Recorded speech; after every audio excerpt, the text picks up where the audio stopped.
அமைத்திருக்கும். மையத்தை பிடிப்பதற்கு வெம்பகை முடிப்பதற்கும் வெடித்து வைத்த படைக்கலம் போல் மின்னும் மிளிரும். புலியின் குகையினிலே அழகில்லை, புதுமை அல்ல.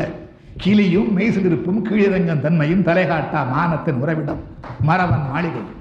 இல்லத்து வாயிலே கிண்ணத்தை சோரோடு வெள்ளத்தை சிறிது கலந்து வயிற்றுக்குள் வழியனுப்ப பொக்கை வாசன திறந்து பிடியெண்ணம் எடுத்து போட்டால் பெருநரை கிளை ஒருத்தி. ஓடி வந்தான் ஒரு வீரன் ஒரு செய்தி பாட்டி என்றான். ஆடி வந்த சிறுமி போல் பெருமூச்சு வாங்குகின்றாய் ஆண்மகனான் தம்பி. ஆடி வந்த சிறுமி போல் பெருமூச்சு வாங்குகின்றாய் ஆண்மகனான் தம்பி. மூச்சுக்கு மூச்சு இடைவேளை ஏற்படட்டும், பின் பேச்சுக்கு துவக்கம் செய்கின்றால் அந்த கிண்டலுக்கு பேர் போன கிழட்டு தமிழ். வேடிக்கை நேரம் இதுவல்ல பாட்டி, உன் வாடிக்கை கேலியை விட்டுவிடு. மடிந்தான் உன் மகன் களத்தல் என்றான். மனம் முடிந்து நிமிர்ந்தால் தாய் கேள்வி ஒரு முறை. தாயம் ஆடுகையில் காய்களை வெட்டுவதுண்டு, களம் அதுதான். தாயம் ஆடுகையில் காய்களை வெட்டுவதுண்டு, களம் அதுதான். காயம் மார்பிலா முதுகிலா என்றான். முதுகில் என்றான். கிழவி துடித்தனள், இதயம் வெடித்தனள், வாழை எடுத்தனள். முழு ஒலித்த திக்கை நோக்கி முடுக்கினாள் வேகம்.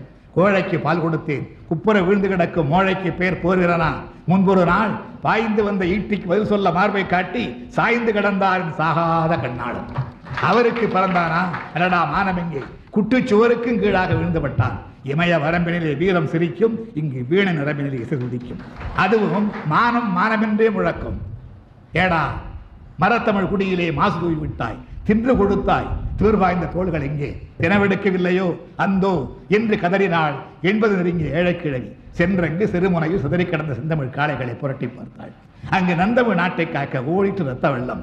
பிணக்குழியிலே பெருமூச்சு வாங்க நடந்தாள். மணப்பந்தலிலும் அந்த மகிழ்ச்சி இல்லை. மகன் பிறந்த போது மகிழ்ச்சிக்கு எல்லை உண்டு. அவன் இறந்து கிடந்தான் ஈட்டிக்கு மார்பு காட்டி.